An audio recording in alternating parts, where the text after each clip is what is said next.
प्रियंक्षच्छात्राः, अद्य वयं सवर्णसंज्ञायाः सूत्रं पठिष्यामः। भवन्तः जानन्त्येव यत् षड्विधं सूत्रं वर्तते। संज्ञा च परिभाषा च विधिर्नियम एव च अतिदेशोऽधिकारश्च षड्विधं सूत्रलक्षणम् इति। एतेषु षड्विधसूत्रेषु इदं संज्ञासूत्रं वर्तते। सवर्णसंज्ञासूत्रम् अस्ति। तुल्यस्य प्रयत्नं सवर्णमिति। इदानीं सूत्रस्थं प्रत्येकं पदं विविच्यते। तुलया समितं तुल्यम्। अत्र हि तुल्यशब्दः समानपर्यायवाची, तेन तुल्यः समानः। आस्यम् इत्यस्य मुखम् अर्थः भवति, परञ्च अत्र हि आस्यं तद्धितान्तं वर्तते, तेन आस्यभवम् आस्यम्, अर्थात् मुखे विद्यमानं यत् ताल्वादीनि स्थानानि तानि। प्रयत्न। अत्र लोके यत्न प्रयत्न शब्दयोः समानः अर्थः दृश्यते, परञ्च अत्र प्रबलात् प्रारम्भो यत्नः प्रयत्नः, प्रकृष्टो वा यत्नः प्रयत्नः, तेन प्रयत्नपदेन आभ्यन्तरप्रयत्नः गृह्यते। इत्थञ्च सूत्रस्य समासः क्रियते। आस्यञ्च प्रयत्नश्च इति आस्य प्रयत्नौ, तुल्यश्च तुल्यं च इति तुल्यौ, आस्तुल्यौ आस्य प्रयत्नौ यस्य तत्तुल्यस्य प्रयत्नं तत्सवर्णम्। अर्थात् सिद्धान्तकौमुद्याम् अस्य सूत्रस्य व्याख्यानं कुर्वता श्रीमता भट्टोजीदीक्षितेन उक्तं ताल्वादिस्थानम् आभ्यन्तरप्रयत्नश्च एतद्वयं यस्य येन तुल्यं तन्मिथः सवर्णसंज्ञं स्यादिति। अर्थात् ताल्वादिस्थानम् आभ्यन्तरप्रयत्नश्च एतद्वयं यस्य कस्यचिदपि वर्णस्य येन केनापि वर्णेन सह तुल्यं भवति, समानं भवति, तत् परस्परं सवर्णसंज्ञकं भवति।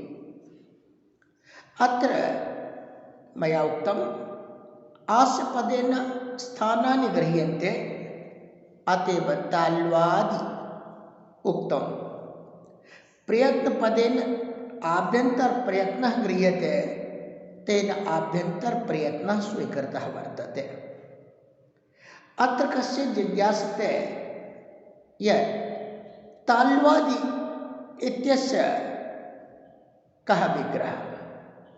ताल् आदि येषां तानि ताल्वादि, यद्येवं विग्रहः क्रियते चेत् तदा कण्ठस्थानस्य ग्रहणं ताल्वादिपदेन भवितुं नार्हति। यतोहि कण्ठस्य तालुनः अधः विद्यमानत्वात्। अतः अत्र एकः अन्योपि विग्रहः क्रियते, तालुनः आदि ताल्वादि। एकेन विग्रहेण ताल मूर्धा जिह्वा ओष्ठ प्रभृति नाम स्थानानां ग्रहणं, द्वितीयेन विग्रहेण च कंठस्य ग्रहणम्। अतएव कंठादारभ्य ओष्ठान्तं यावत् किंच नासिकां यावत् यावन्त स्थानानि तानि सर्वाणि आस्य पदेन संगृहीतानि भवन्ति। एवं च प्रयत्नबलेन आभ्यन्तरप्रयत्नः। अतः स्पृष्ट, ईषद स्पृष्ट, ईषद विवृत, संवृत, भेद रूपः यह प्रयत्नश्चत्वारः सिद्धांत कौमुद्यां स्वीकृतः। स अथवा लघु सिद्धांत कौमुद्यां यह पंचविधा आभ्यंतर प्रयत्न स्वीकृतः स एतद्वयं यस्य येन वर्णेन सह तुल्यं भवति तयोः वर्णयोः सवर्ण संज्ञा भवति इति सूत्रार्थः। उदाहरणार्थम् अ इति वर्णस्य उच्चारस्थानं कण्ठः वर्तते, किञ्च ह वर्णस्यापि उच्चारस्थानं कण्ठ एव अस्ति। अवर्णस्य आभ्यन्तरप्रयत्नः तत्र स्पृष्टः, आभ्यन्तरप्रयत्नः तत्र विवृतः, हकारस्यापि विवृता एव। अतः अकार हकारयोः स्थान प्रयत्न साम्यात् सवर्ण संज्ञा भवितुम् अर्हति। परञ्च हल अचोर मध्ये अझलोर मध्ये सवर्ण संज्ञा न भवति इति अग्रिमेन सूत्रेण निषेधः करिष्यते नाझलौ इति सूत्रेण। परञ्च अनेन सूत्रेण तुल्यस्य प्रयत्नं सवर्णम् इति सूत्रेण तु सवर्ण संज्ञा प्राप्यता एव।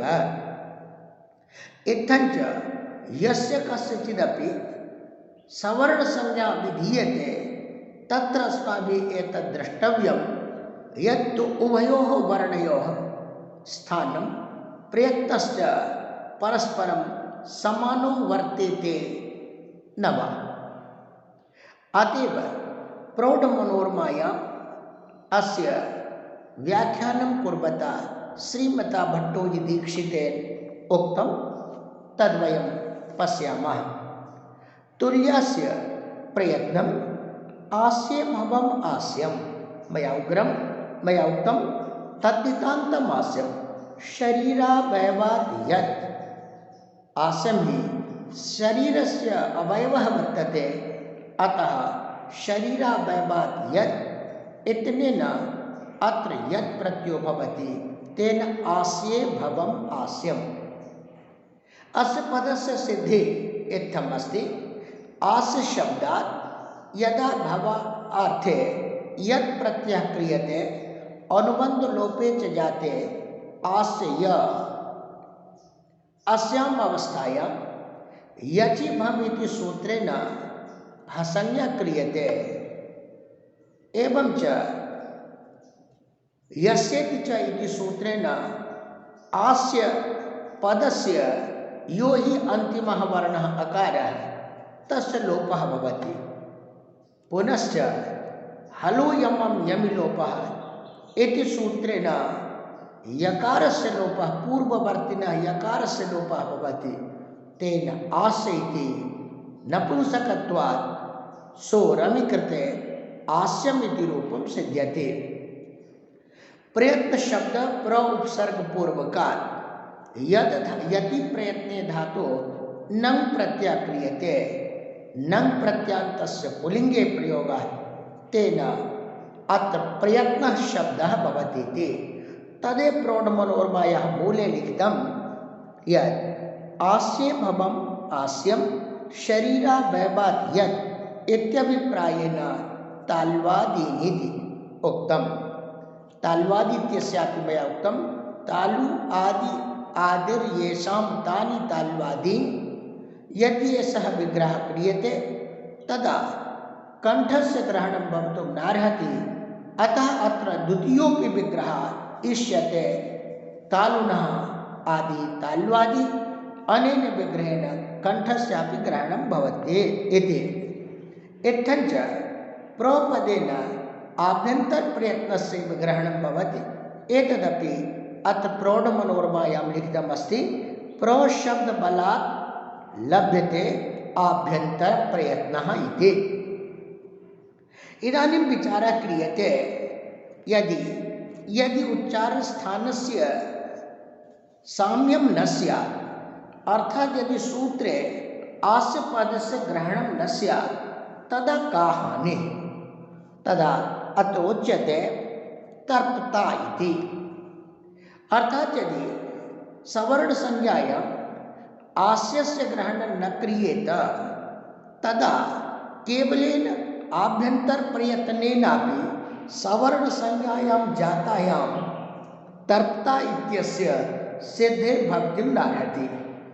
कथमिति प्रश्ने अत्र त्रिप् धातुः वर्तते, तस्मात् कर्तर्यर्थे णबुल् त्रिचो इति सूत्रेण यदा त्रिच् प्रत्ययः क्रियते चेत् अनुबन्धलोपे जाते तत्र त्रिप् त्रि अस्यां च अवस्थायां तत्र पुगन्त लघुपदस्य च इति सूत्रेण गुणे जाते उरन् रपरः इति सूत्रेण रपरत्वे तर्प् इति। प्रथम कृतद्धित समासाश्च इति सूत्रेण अत्र प्रातिपदिक संज्ञायां जातायां प्रथमायाः एकवचने सौ विभक्तौ ऋतुसनस्फुरदंशो नेहसाञ्च इति सूत्रेण अनङ्गीकृते तदा पुनः उपधा दीर्घे कृते तर्प् तां सु हलङ्ग्यादि लोपे कृते न लोपे कृते ततः प्राक् अप्त्रिन् त्रिच् स्वस्त्री नप्त्री नेष्ट्री त्वष्टी छत्री होत्री प्रशास्त्री पौत्री प्रशास्त्रीणां इति सूत्रेण उपधा दीर्घे कृते अत्र भवति तर्प्ता। इदानीं झरोझरि सवर्णे इति सूत्रेण हल् वर्तते, तत्र पकारः तर्प्ता हल् वर्तते रेफः, तदुत्तरवर्ती झर् वर्तते पकार, तदुत्तरवर्ती पुनः झर् वर्तते तकार। तदा तकार पकारयोः स्पृष्ट प्रयत्नस्य आभ्यन्तर प्रयत्नस्य तुल्यत्वात् सवर्णसंज्ञा भवितुम् अर्हति। तेन झरोझरि सवर्णे इति सूत्रेण अत्र पकारस्य लोपः प्राप्नोति। यदि सूत्रे स्थानपदस्य आसपदस्य ग्रहणं क्रियते चेत् तदा आभ्यन्तरप्रयत्नस्य तुल्येपि उच्चारणस्थानस्य अतुल्यत्वात् सवर्णसंज्ञायाः अभावात् अत्र पकारस्य लोपः भवितुं नार्हति। अतः सूत्रे आस्य ग्रहणम् आवश्यकम्। तदेव प्रौढमनोरमायां लिखितं वर्तते तुल्यास्यं किं तर्प्ता। अत्र पकारस्य तकारे परे झरोझरि इति लोपो मा भूत् इति। अस्तु नाम आस्य ग्रहणम् अस्माभिः स्वीक्रियते, प्रयत्नग्रहणम् एव मास्तु इति, तदा तत्रापि दोषः इदानीं प्रदर्श्यते। अर्थात् यदि सूत्रे प्रयत्नग्रहणं न स्यात् तदा एकम् उदाहरणम् अस्ति वाश्चोतति। अत्र हि उदाहरणे झरोझरि सवर्णे इति सूत्रेण शकारस्य लोपः प्राप्नोति। यतोहि हल् वर्तते ककारः, तदुत्तरवर्ती झर् वर्तते शकारः, तदुत्तरवर्ती चकारोऽपि झर् वर्तते। परञ्च एतयोः द्वयोः शकारचकारयोः स्थानसाम्येऽपि आभ्यन्तरप्रयत्नस्य भेदात्, यतोहि श इत्यस्य विवृतत्वं च इत्यस्य स्पृष्टप्रयत्नः, तद्वयोर्भेदात् सवर्णसंज्ञा न भवति। परञ्च केवलम् उच्चारणस्थानस्य तुल्यत्वे यदि सवर्णसंज्ञा स्यात् तदा अत्र सवर्णझरः स्यादेव, तेन अत्र शकारस्य लोपः भवितुमर्हति। तथा मास्तु, एतदर्थं सूत्रे प्रयत्नग्रहणमपि आवश्यकं। तदेव अत्र लिखितमस्ति प्रयत्नग्रहणं किं वाश्चोतति। शकारस्य लोपो न, तेन अत्र सकारस्य लोपः न भवति इति। इत्थञ्च अस्माभिः दृष्टं यत् यस्य वर्णस्य उच्चारणस्थानं किञ्च आभ्यन्तरप्रयत्नः एतद्द्वयं समानं भवति, तस्य वर्णस्य परस्परं सवर्णसंज्ञा भवति इति। इदानीम् उच्चारणस्थानस्य यत् चर्चा अस्माभिः कृता वर्तते तद्विषये भवन्तः जानन्ति एव यत् तत्र पाणिनिशिक्षायाम् 8 उच्चारणस्थानानि प्रोक्तानि वर्तन्ते। 8 स्थानानि वर्णानाम् उरः कण्ठः शिरस्तथा जिह्वा मूलं च दन्ताश्च नासिकोष्ठौ च तालु च इति 8 स्थानानि वर्तन्ते।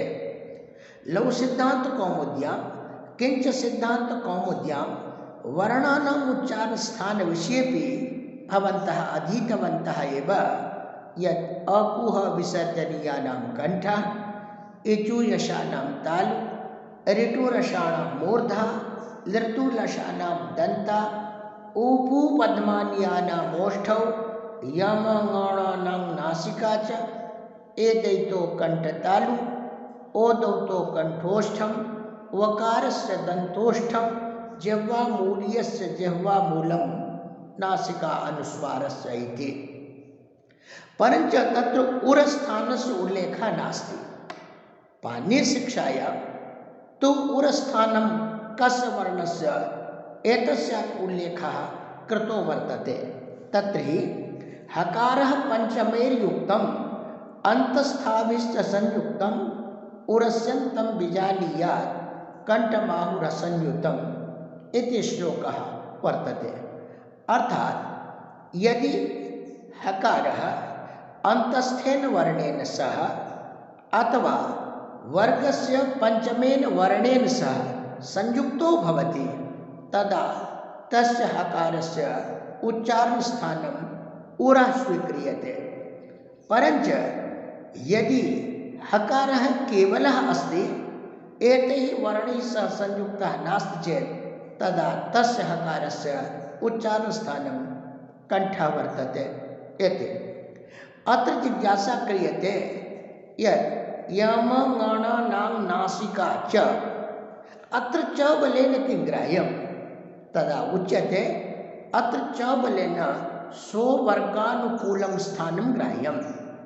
तेन एतेषां पञ्चानां वर्णानां तु स्ववर्गस्य यद् स्थानं तत्तु अस्त्येव, नासिकापि वर्तते।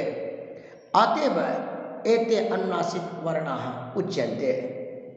इत्थञ्च य इत्यस्य तालु नासिका एतद्वयं, म इत्यस्य तत्र ओष्ठ नासिका एतद्वयं, ङ इत्यस्य कण्ठ नासिका एतद्वयं, य इत्यस्य तालु नासिका एतद्वयं, ण इत्यस्य मूर्धा नासिका एतद्वयं, न इत्यस्य दन्त नासिका एतद्वयं वर्तते।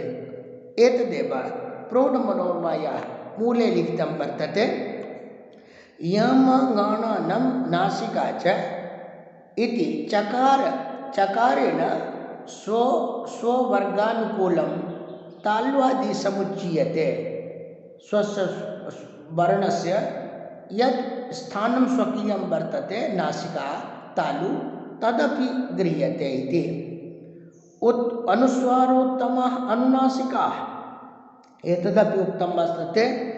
अनुस्वारोत्तमः अनुनासिका, अनुस्वारवर्णः उत्तमवर्णाश्च अनुनासिकाः उच्यन्ते। मया तु पूर्वस्मिन्नेव पाठे एतदुक्तम् इति। तैत्तरीयाणां प्रातिशाख्यं, तैत्तरीयसंहितायाः प्रातिशाख्ये एतत् उक्तं वर्तते।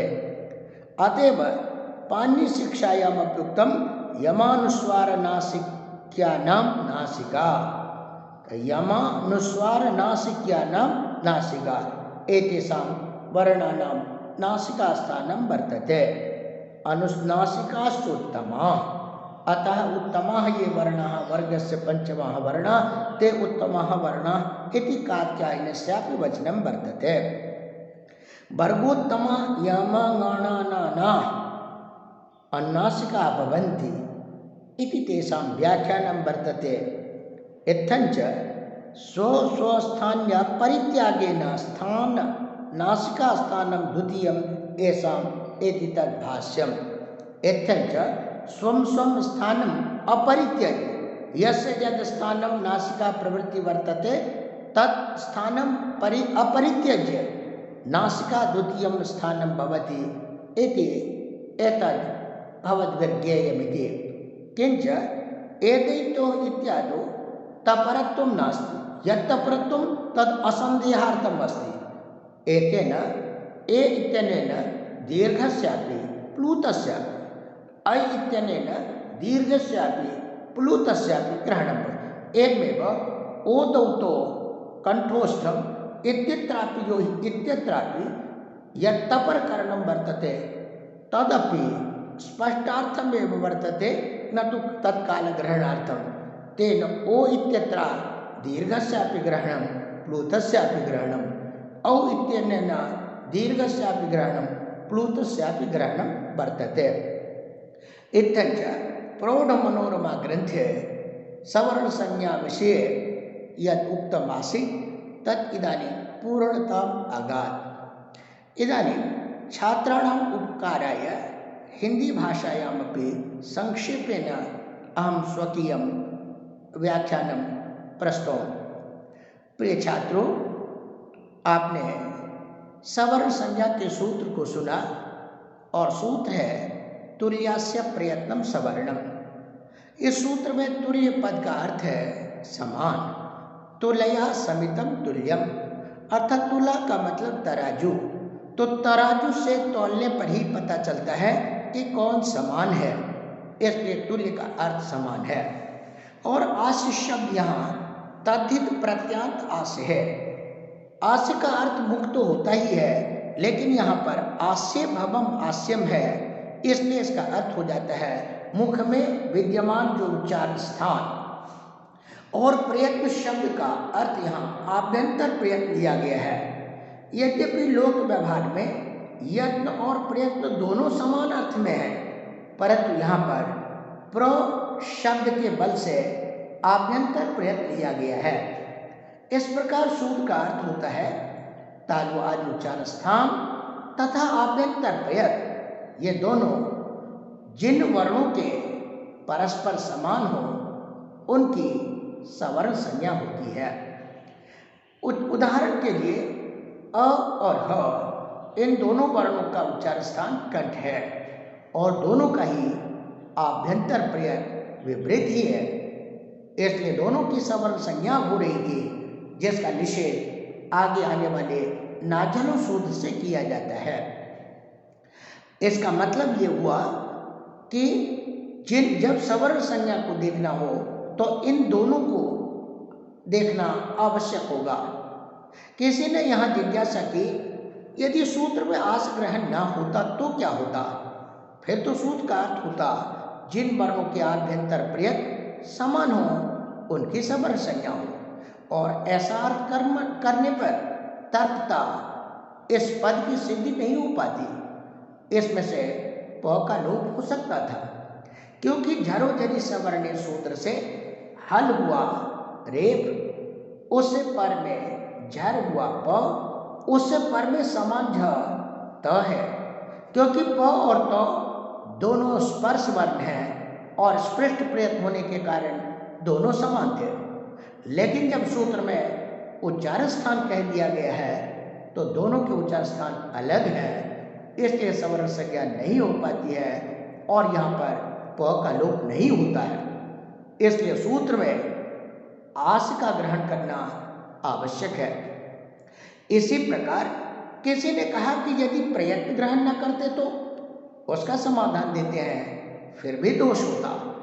एक उदाहरण है वाक्शोतति। यहाँ पर भी झरोझरी सवर्णे इस सूत्र से श के लोप की प्राप्ति थी, क्योंकि श और च दोनों के उच्चारण स्थान तो समान हैं, लेकिन दोनों के आभ्यंतर प्रयत्न भिन्न है। केवल उच्चारण स्थान की समानता लेने से इसकी भी समरूप संज्ञा हो सकती थी और यहाँ पर भी श का लोप हो सकता था। इसलिए आस ग्रहण की तरह आभ्यंतर यानी प्रयत्न ग्रहण करना भी आवश्यक है। आगे वर्णों के उच्चारण स्थान की चर्चा की गई है। पाणिनि शिक्षा में वर्णों के उच्चारण स्थान निम्नलिखित 8 बताए गए हैं। उर, कंठ, शिर, उरा, कंठ, सिर, जिह्वा, मूल, दंता, नासिका, ओष्ठ और ताल। इनमें से 7 उच्चारण स्थानों की चर्चा तो लघु सिद्धांत कौमुदी और सिद्धांत कौमुदी दोनों जगह मिलती है। वहाँ कहा गया है अकुह विसर्जनीयानम कंठ, अर्थात अ, कवर, ह तथा विसर्ग इनका उच्चारण स्थान कंठ है। ईचू यशानम तालु, ई, चवर, य और श इनका उच्चारण स्थान तालु है। रीटू राषाणाम मूर्धा, री, टवर, र, श इनका उच्चारण स्थान मूर्धा है। लृतु लासानाम दंता, लृ, तवर, ल, स इनका उच्चारण स्थान दंत है। उपू पद्मानियानाम ओष्ठो, उ, पवर और उपद्मानी इनके उच्चारण स्थान ओष्ठ है। यम गण नाम नासिका च, ये जो वर्ग के सभी 5वें अक्षर हैं इनका अपने वर्ग के स्थान के साथ नासिका दूसरा भी है, अर्थात इनके 2 उच्चारण स्थान हैं। य का तालु और नासिका, म का ओष्ठ और नासिका, ङ का कंठ और नासिका, ण का मूर्धा और नासिका तथा न का दंत और नासिका है। यह भी ध्यान रखें यहाँ पर दंत का अर्थ दांत नहीं है बल्कि दांत का स्थान है, दांत की जगह है। इसलिए जिन व्यक्ति के दांत टूट जाते हैं उनसे भी उनका उच्चारण होता ही है। इसलिए आगे लघु शब्द शेखर में आप पढ़ेंगे अत्र दंत पदम दंत देशम सूचयति, अतएव भग्न दंतानामपि उच्चारणम भवत्येव। आप ये भी ध्यान में रखें पाणिनि शिक्षा में उर उच्चारण स्थान किन वर्णों का है उसकी चर्चा है।